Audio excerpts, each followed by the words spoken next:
Buenos días, bueno, mi nombre es Armando, lo saben, estudiante de coaching ontológico, y continuando con el desglose de este libro Ontología del Lenguaje, vamos a hablar del capítulo número 6, ¿sí?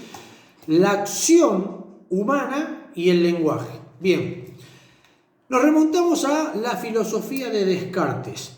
¿Sí? Descartes decía, ¿sí?, que nuestro sentido común es la base del pensamiento, que postula que toda acción humana es una acción racional, ¿sí? Desde la razón obramos nuestra acción, ¿sí? El famoso pienso, luego existo. O sea, que toda acción corresponde previamente a un pensamiento racional. Algunas conductas podríamos decir que las hacemos sin pensar, ¿sí? Pero de ahí se desprende que el accionar de nuestro inconsciente, ¿sí? ¿Quién sería? Quien razona estas actividades que nosotros creemos que hacemos sin pensar, ¿sí? De ahí este postulado seguiría estando en pie, ¿sí? Bueno, el beneficio de la duda, como se diría en derecho penal, ¿no? Bueno, cuando hablamos de razonamiento, concebimos que la razón pertenece a quien la piensa, ¿sí? Más que al objeto que se observa. Por ejemplo, en este caso tenemos a dos sujetos, ¿sí?, y un objeto observado, ¿sí?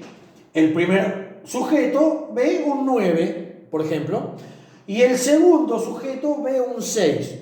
En este caso, esta razón que ellos esgrimen es parte de ellos, ¿sí?, y no del objeto en sí. En este ejemplo, que es bastante simplista, porque estamos hablando de perspectivas, si vos te pones acá, lo mirás de una forma, lo pones acá de otra. Pero esto sería más complejo todavía. ¿Por qué? Porque en este razonamiento no solo entraría la perspectiva, sino entraría la historia individual de cada uno de los personajes, ¿sí? Las creencias, las experiencias, ¿sí? Las verticalidades, dirían en psicología social, ¿sí? Los conocimientos que tuvieran cada uno. Bueno, todo ese andamiaje tendrían ellos para dar una reflexión sobre el objeto observado. Pero esa razón que ellos escriben, es parte de ellos, más que del objeto, ¿sí? Bien, Martin Heidegger contradice y refiere que la base es el ser. Aquí lo que yo interpreto, lo que yo creo, es que se refiere al ser como al ser de persona. O sea, la racionalidad estaría en un segundo plano, ¿no? Sería algo secundario. Porque nosotros actuaríamos desde nuestras emociones. Luego de haber hecho lo que hicimos, seguramente lo razonaríamos, quizás justificándolo o buscándole en la razón a la excusa del por qué hicimos lo que hicimos. Podríamos alegrarnos o podríamos arrepentirnos de lo que hicimos, pero el hecho sería primero y el razonamiento después. Bien, entonces seríamos seres que actúan desde el ser para luego razonar el accionar, ¿sí? Ergo, primero está el ser, ¿sí?, no separado del mundo. Somos porque somos primero, después lo pensamos. Bien. Hay postulados que dicen que somos un 80-90% de emocionales y el resto racionales, o sea que no somos 100% seres racionales. Bueno, y hay estadísticas para elegir, ¿no?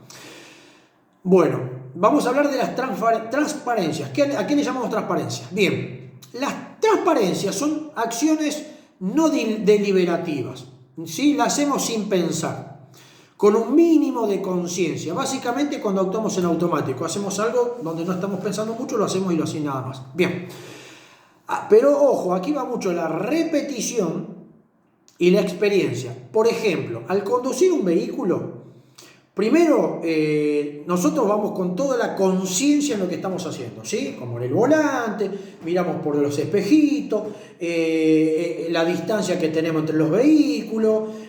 Cuando ponemos el cambio estamos primera vez, segunda vez, tercera, o sea, cada vez estamos bajando la mirada en vez de estar, ¿por qué? Porque estamos prestando atención A cada cosita que hacemos y dejamos que hacer los pedales, a ver que el freno, que el embrague, otra vez sacamos la vista de arriba.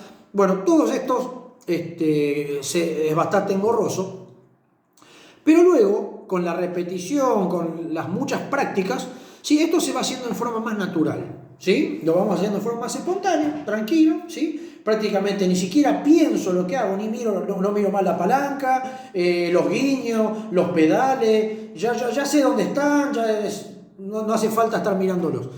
Entonces ahí sí actúo desde mi experiencia.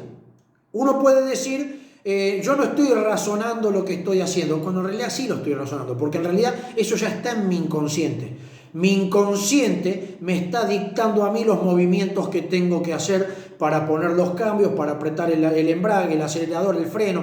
O sea que mi mente sí lo está razonando, ¿sí? O sea, ya lo ha razonado en su momento, en este momento, ahora lo que hace es aplicarlo. Bien. En el libro, el autor pone el ejemplo del parabrisas, el parabrisas del auto, el vidrio del auto, ¿sí? El vidrio delantero del auto sería, ¿no? Que si bien lo tenemos frente, no lo vemos porque en realidad nosotros estamos observando más allá, ¿sí?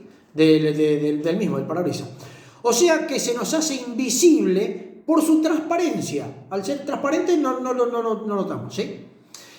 Ahora bien, imaginemos que cae algo que nos mancha el parabrisas, ¿sí? Nos cae pintura, nos cae pintura en el parabrisas, no nos deja ver más allá del parabrisas, ¿sí? No vemos más allá del parabrisas porque la pintura nos impide. Bien, esto interrumpe, ¿sí? Ese fluir, ese transitar en esa transparencia que nosotros teníamos, ¿sí? Que veníamos teniendo. Se nos hace visible ahora sí el parabrisas porque le cayó pintura y obviamente no podemos ver otra cosa, ¿sí? Y eso nos representa como un punto de inflexión. Bueno, ¿qué es un punto de inflexión? Básicamente, nosotros estamos en nuestro andar diario, ¿sí? En nuestro transitar común, donde hacemos las cosas en forma automática, no le prestamos una gran atención a las cosas, ¿sí? Lo hacemos básicamente inconscientemente. Hasta que llega un punto donde ocurre algo, ¿sí?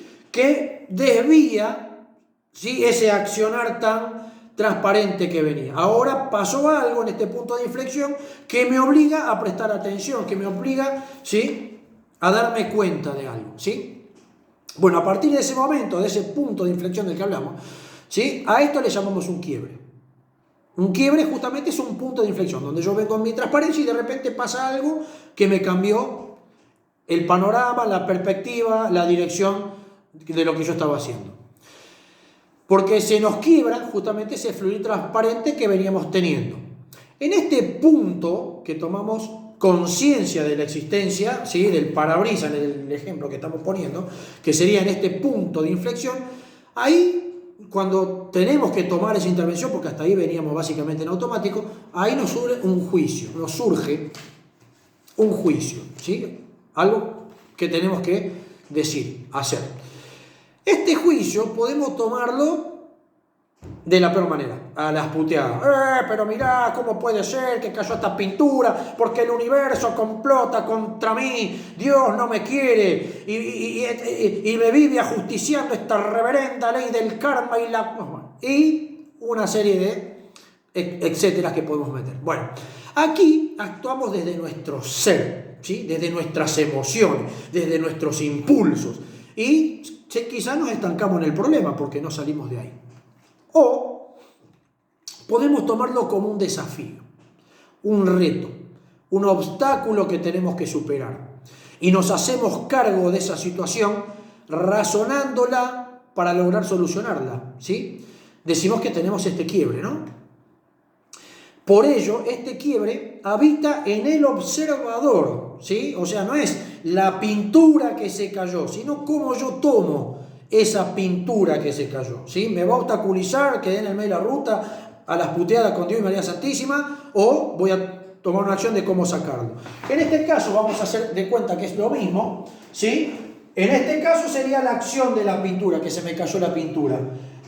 Este individuo tomaría el problema, se quedaría puteando a Dios, la Virgen, el conde Drácula, y este otro quizá tomaría una decisión de cómo salir de ahí. Ahí estaría el quiebre. Nuevamente, el quiebre le pertenece a ellos. El problema le pertenece a él, no a la situación. ¿Sí? Bien. Nosotros, a base de estos juicios, podemos tomarlo como positivo o negativo. Un quiebre negativo es el que me pone mal, ¿sí? O un quiebre, o sea, lo tomo como algo negativo, algo perjudicial para mí. O si juzgo que se representa algo que, mira, si cayó es porque tengo que aprender algo. Es un desafío para mí y lo tomo como algo positivo. Un ejemplo puede ser justamente esto que estoy haciendo yo. La profesora nos pide a nosotros un video de cada capítulo del libro Ontología del Lenguaje y yo no tengo ni idea cómo se sube un video a YouTube. Entonces, ¿qué pasa? Y ahí puedo tomarlo como, ¡ah, ya me fue! ¡Pobre de mí! Yo, víctima de las circunstancias, ¿qué me están pidiendo a mí? ¿Por qué me exigen esto? Yo no tengo nada que ver. O puedo aprovechar esta exigencia como una oportunidad para aprender a subir este video de YouTube. Mira, bueno, la verdad no sé hacerlo y es una buena oportunidad para empezar a aprenderlo. Bien, ahí podemos traer acá, nosotros traemos acá, lo que vimos en el capítulo 2. ¿Sí? La capacidad recursiva del lenguaje humano. El reflexionar. ¿Sí? Reflexionar sobre el hecho. Y como postulamos que el lenguaje es generativo de acciones, ¿sí? Generan acciones, a veces buenas, a veces malas, ¿no? Al cambiar cómo nos hablamos, el famoso rumiar, podemos cambiar la acción. Y, obviamente, la forma en que nosotros tomamos esto. Bueno, la declaración de quiebre. Para terminar, los quiebres pueden emerger de dos maneras. Por accidente, como el ejemplo que pusimos, que se cayó pintura, o por diseño. ¿Sí? Un momento en que yo pongo una pausa en mi vida y me pongo a pensar, a reflexionar proactivamente, ¿sí? Y de qué quiero que pase, o qué quiero que no pase, o qué quiero que está pasando, que quiero seguir que pase. Entonces ahí aparece un momento, se me produce el famoso punto de inflexión, el quiebre, pero ya por la voluntad mía y no por un accidente.